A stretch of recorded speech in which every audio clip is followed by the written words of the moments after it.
జనగామలోని పసరండ్ల మాతా శిశు ఆసుపత్రిలో కిడ్నాప్ యత్నం కలకలం రేపింది. ఆసుపత్రిలో చికిత్స పొందుతున్న 6 రోజుల శిశువును ఓ మహిళ అపహరించేందుకు ప్రయత్నించింది. ఐసీయూ వద్ద వైద్యులు చికిత్స అందిస్తుండగా బాబు ఏడుస్తున్నాడు.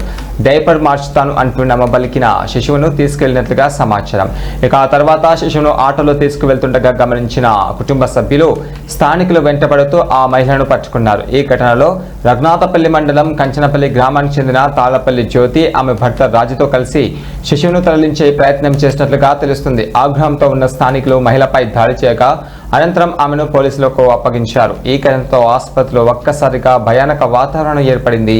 పోలీసులు కేసు నమోదు చేసి దర్యాప్తు చేపట్టారు.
బండి తుడిచే బండి పక్కన కూడా వచ్చిన